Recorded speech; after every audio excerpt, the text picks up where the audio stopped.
और बड़ी खबर पटियाला से, पिछले 48 घंटे में डबल हुए पटियाला में कोरोना के मामले। पटियाला में कोरोना के 6 नए केस सामने आए।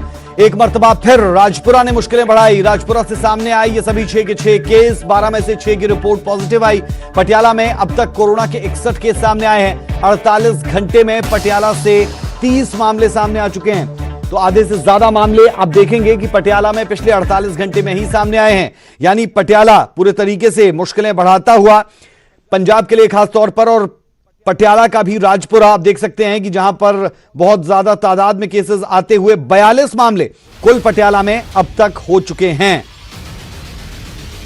पटियाला की तस्वीर देख लें, 61 मामले कुल है। एक शख्स सिर्फ ठीक हुआ है और एक भी ऐसा इंसान नहीं जिसकी कोरोना के कारण जान गई हो। यह एक अच्छा पहलू है, लेकिन यहां पर अहम बात यह भी कि पिछले 48 घंटों में ही 30 से ज्यादा मामले सामने आए, इसलिए जो रिकवरी रेट है वो भी कम है और जो मरने वालों का आंकड़ा है वो खाता नहीं खुला है।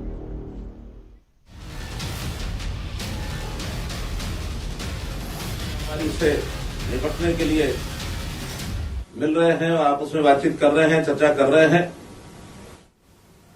प्रशासन के तौर पर बहुत से ऐसे काम जो हम अपनी जिम्मेवारी समझते हैं वो सब करते हैं, और अभी भी लगातार मार्च और अप्रैल के महीने में जो सरकार की जिम्मेवारी है उस नाते से हम कर रहे हैं। हर विभाग जनता की सेवा के लिए लगा है और उसमें हम लोग अपने अपने विभाग के अनुसार जो जो चीजें करनी है वो सब कर रहे हैं। लगभग 12 से 15 विभाग ऐसे हैं जो अलग अलग सेवाओं में लगे हैं। सभी विभागों ने अपने अपने तौर पर अपने कार्यक्रम बनाए हैं, जनता तक पहुंचा रहे हैं।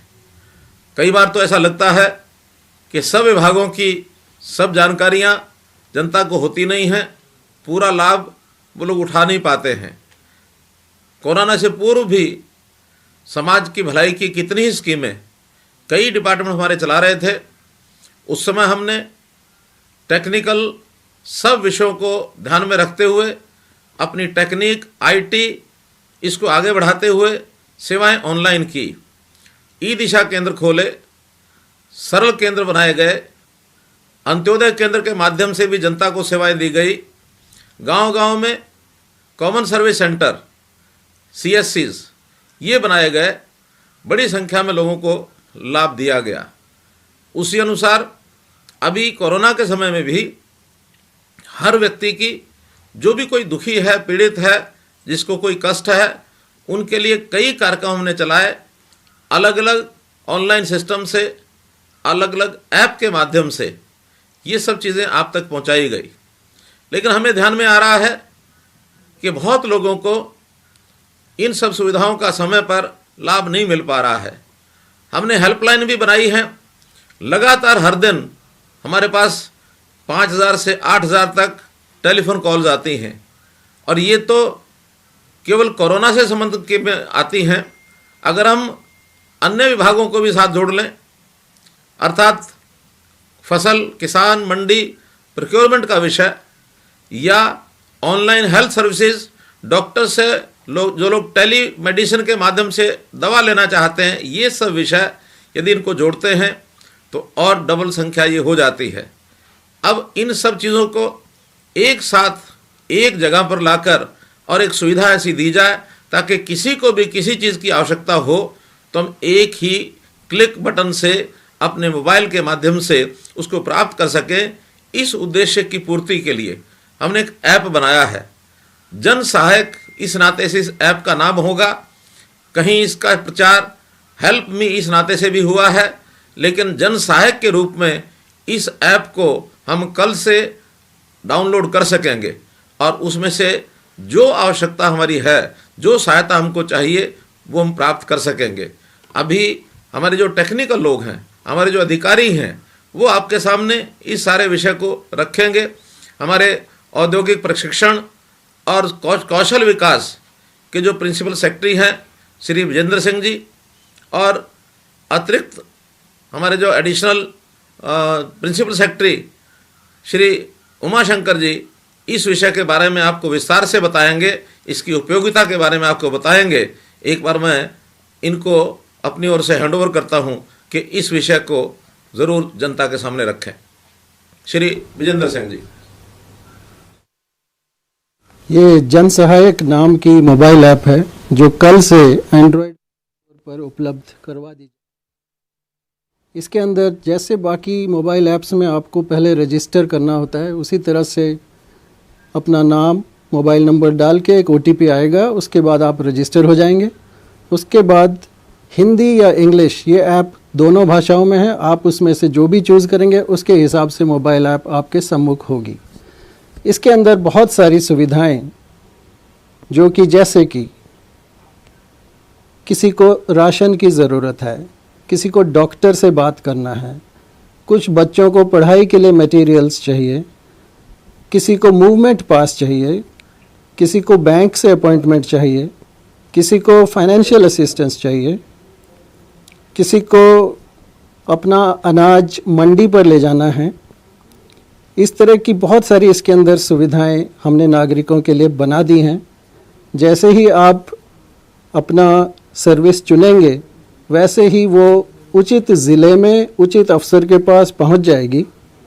ये मोबाइल ऐप GPS लोकेशन ले लेती है और हमारे अफसरों को पता चल जाता है कि आप कहां पर हैं और आपके पास सुविधा हमें एक निश्चित समय में पहुंचानी है।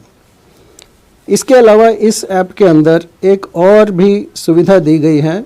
कई बार ऐसा होता है कि नागरिक अपनी सेवा अपने दूसरे नागरिकों के लिए देना चाहते हैं।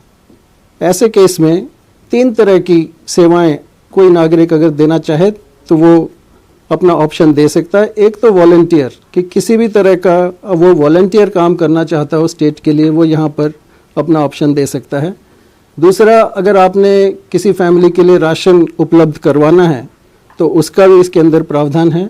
तीसरा, हरियाणा कोरोना फंड में अगर आपने डोनेशन देनी है तो उसका भी प्रावधान इसके अंदर किया गया है।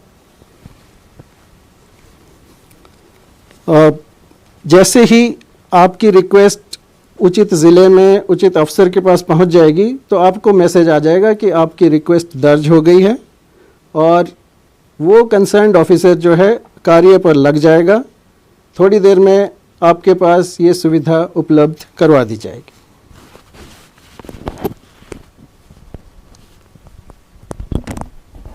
श्री उमाशंकर जी।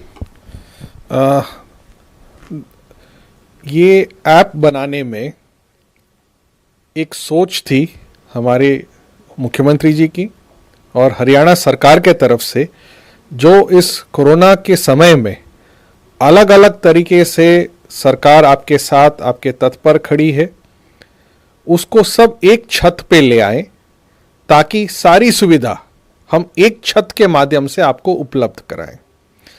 इस ऐप को बनाने में एक हरियाणा का नागरिक जो सामने आया और कहा कि मैं इस ऐप को बनाने में सरकार की सहायता कर सकता हूं, और 2 हरियाणा के युवा होनहार अधिकारी, एक HCS अफसर जो अंडर ट्रेनिंग है और एक IAS अफसर ने मिलके इस ऐप की संरचना करी है।